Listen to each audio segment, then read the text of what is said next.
Madeline is, or Maddie, is 8.5 years old. The half is very important to her right now. She is in 2nd grade at Rolling Mountain Elementary School. This year, with everything going on, we've had to pull her from school for the year. But otherwise, you know, a normal 8.5-year-old girl that just happens to have brain and spinal cancer. So when did you guys find out that she was ill? September of last year, her mother had dropped her off and she was complaining of a headache, wasn't feeling well, and we thought that she was starting a stomach flu. Through the weekend, she wasn't feeling very well. It started to be nauseous towards Sunday night. On Monday, Trina kept her home from school, ended up taking her into the emergency room at St. Mary's. They misdiagnosed her with dehydration, and then at that point her neck had started to hurt her. They thought that maybe she just slept on it wrong. The next day she was still not doing very well, and it was actually getting worse with the level of pain that she was starting to experience or experiencing. We took her into the children's ER at Renown, and within an hour or so they had diagnosed there was something neurological going on. She had hydrocephalus, which is a buildup of pressure in the spinal fluid of the brain. Probably an hour and a half after that, they told us that she needed to see a specialist, that they were going to go ahead and get that taken care of for us. And we thought they were scheduling an appointment with somebody here in town.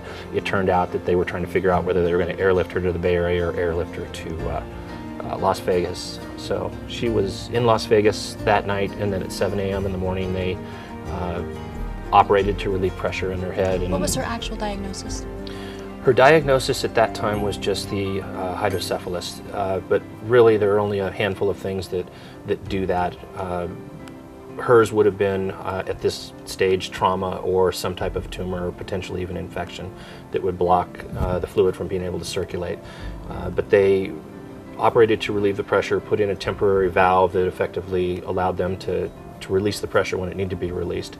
And then they started to do a battery of tests, but really the spinal fluid, as they were testing it, didn't present itself as infection, didn't present itself as tumor or anything that was cancer. So really 2.5 weeks in the hospital, we didn't know anything more. Right. They finally said that they had to go in to actually take a biopsy of the material. The issue being that up front they had told us they wouldn't do that because the brain stem, which is where the bulk of her tumors are, in addition to up and down her spinal column, it's very sensitive. It's all the automatic functions of your body, and you know, if they do something wrong there, you know, they could effectively stop her breathing, stop her heart. So right now she has multiple tumors in her brain. Yeah, when we finally did get the biopsy material back, her doctors in Las Vegas classified her tumors as ependymoma. But there were some things with the way the tumors were presenting themselves that weren't, I guess, typical. So her doctors elected to send the biopsy to St. Jude's. St. Jude's came back with a classification of glioma, which is a slightly different type of tumor. The ependymoma, as I understand it, is much more serious. Given that there were two different diagnoses, her doctors in Las Vegas, that is, wanted to send the biopsy material to Boston Children's Hospital, which is, I guess, where the gentleman who invented this stain test that both of the groups relied on is the head of their pediatric oncology, or neurology, excuse me. He evaluated all of the biopsies that were taken and said, well, you know, good news, bad news. The good news is you're both right. The bad news is she's got what amounts to compound tumors that, you know, are in her brainstem and then up and down her spinal column. So where is she at in her treatment right now? She is very close to finishing her radiation treatments. Okay. She's done 38. She's got 2 left, which will happen Monday or Tuesday of next week. Mm-hmm. Previously, she's done 2 rounds of chemotherapy. They wanted to do a couple of rounds and then give her scans and MRI to see how the tumors were reacting to the chemotherapy. It turned out that the tumors were still growing, actually fairly aggressively, so they pulled her out of chemotherapy to put her straight into radiation. So what is her actual prognosis?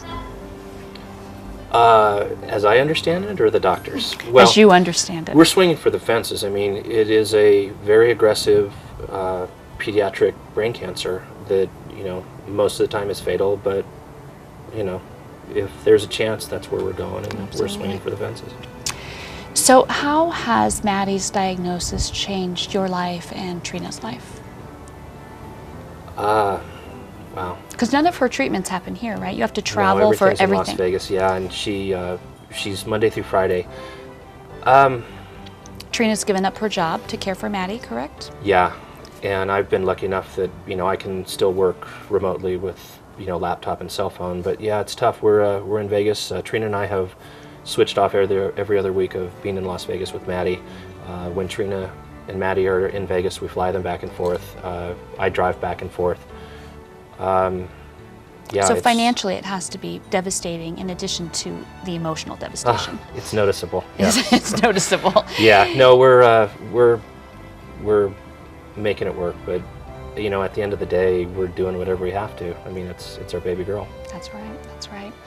So there's been some organizations here in Reno that have played a big part in your care for Maddie and your financial assistance. So let's just briefly talk about the Northern Nevada Children's Cancer Foundation, just an amazing organization. And I'd just like for you to share what they've done for you so that others understand what they do and how important their role is in this community. Wow, everything. I mean, I can't say enough positive about them. Literally, early on, day one, I mean, they were there to let us know what needed to be done, what we were facing. I think, like a lot of parents, we were shell-shocked initially, and I mean, not that we still aren't, it's just we've got to take care of business now. But they stepped in and, They're a great just anything resource. and everything that we needed.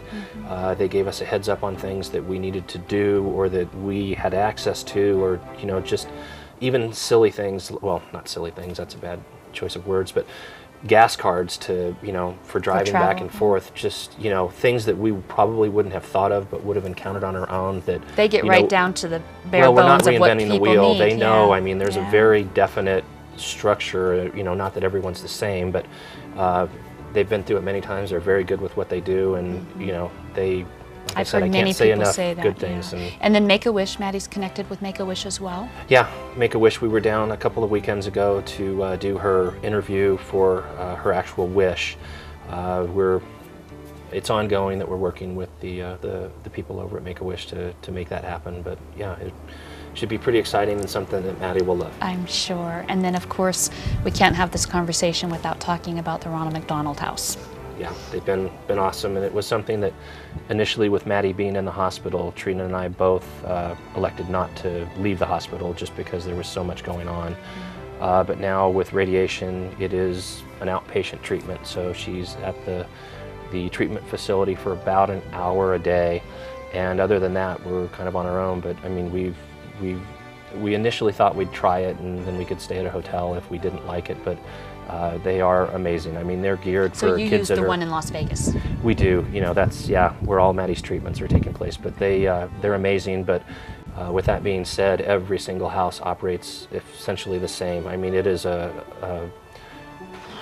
it's just everything, anything and everything that the child or parents could need or want anytime, 24/7. They are there, and they're great.